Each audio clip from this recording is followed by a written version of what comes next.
Good Thursday morning, and thank you for joining us here in KARE 11 News Now. I'm Jason Hackett. Let's get right to your headlines. Developing right now, investigators are trying to figure out what sparked a deadly house fire in northeast Minneapolis. It started just after 11 last night near 22nd Avenue Northeast and Highway 65. That's where Audrey Russo joins us with new information. The scene is now clear, but the investigation continues into the fire in this duplex that left one adult man dead. You can see the window is boarded up, and at this point, nobody is inside. Now, this is what our cameras saw when they arrived on scene overnight. They saw ambulances as well as the fire department. Fire officials tell us they got the call just after 11:15. They found fire on the first and second floors towards the front of the duplex. And when firefighters entered, they pretty quickly found the adult male who was then pronounced dead.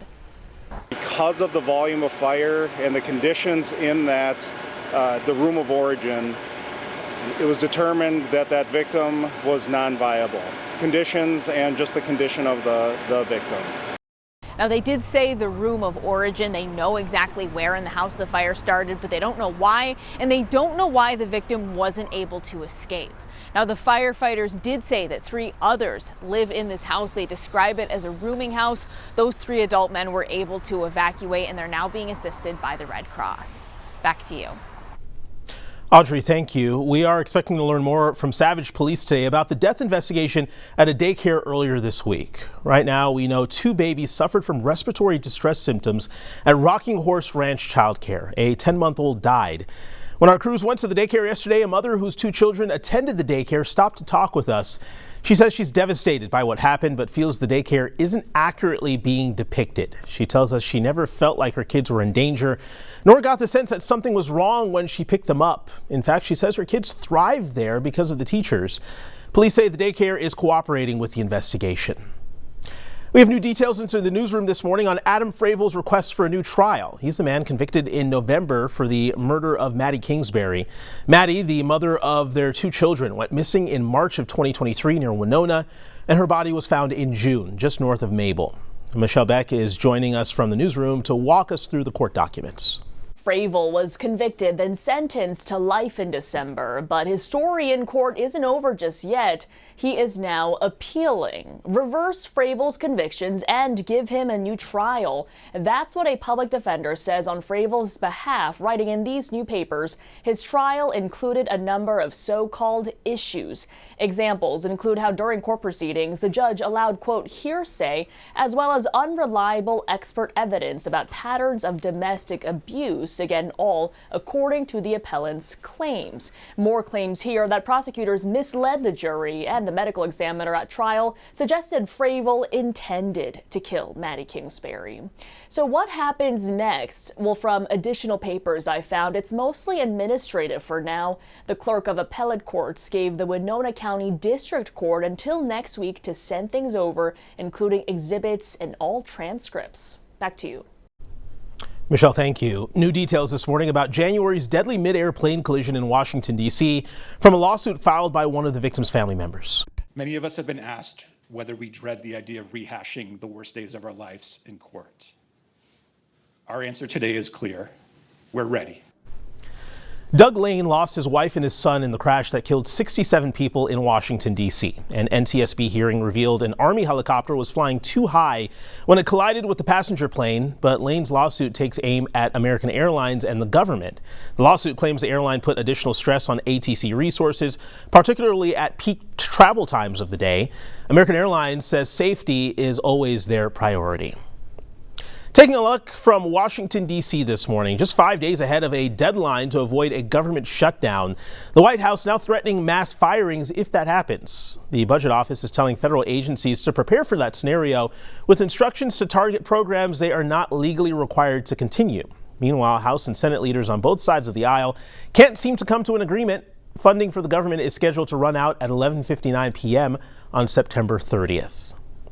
Right now, investigators searching for a motive after a man opened fire on an Immigration and Customs Enforcement field office in Dallas Wednesday. The Department of Homeland Security says 1 detainee was killed and 2 others critically injured in that attack.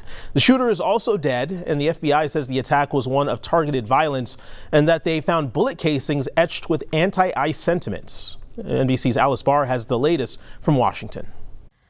While the investigation is still in its early stages, political leaders in both parties are condemning a deeply troubling increase in political violence.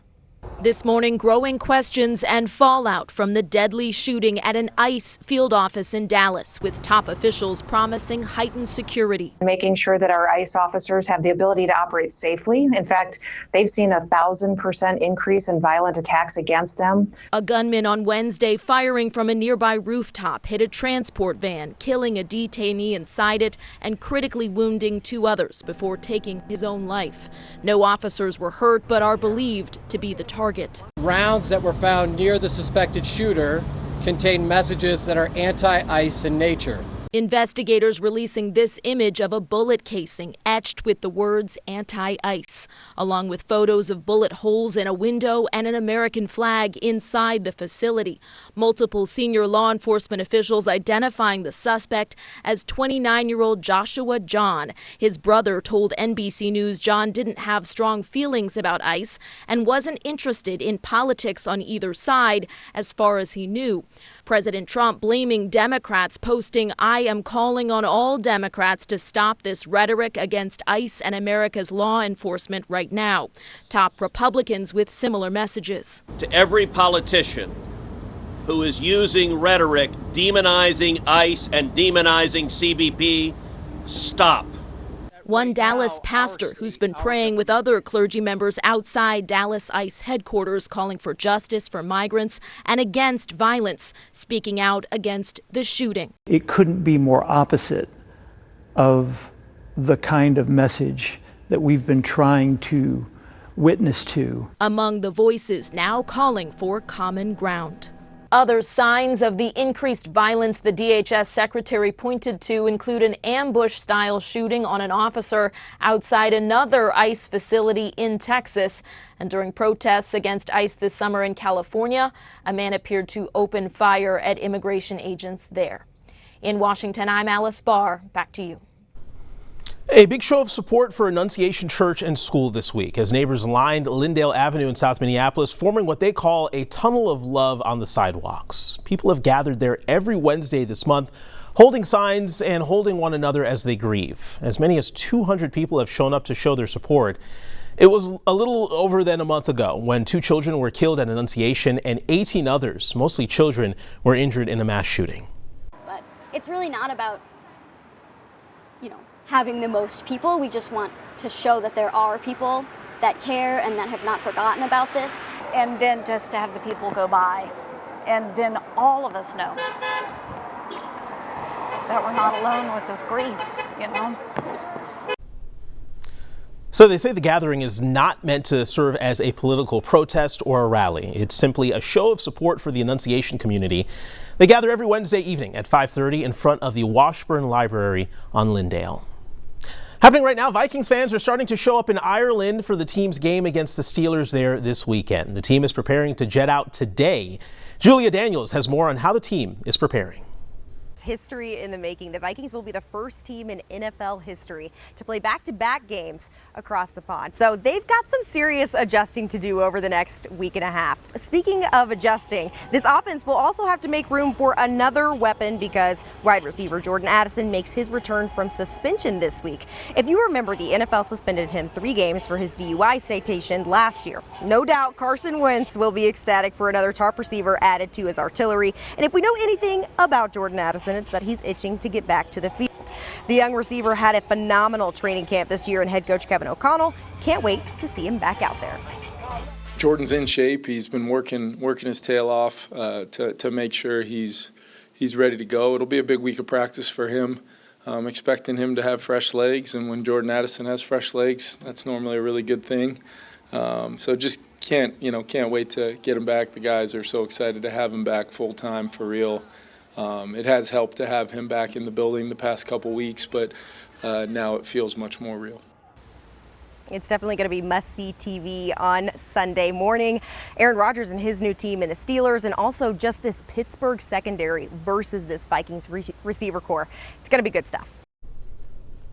Well, the trees are back, everyone. Wolves fans finally got what they wanted. These iconic throwback uniforms are an ode to the KG teams of the late 90s and early 2000s. These uniforms look great. Fans will get to see the Wolves wear them for the first time on October 26th when they take on the Indiana Pacers, and then 27 more times throughout the season, including 7 away games. The team also unveiled its Classic Edition court, which they'll play on for all 21 home games that they'll be wearing those throwback uniforms. They look sweet. Stick with us. More news and weather coming up after the break.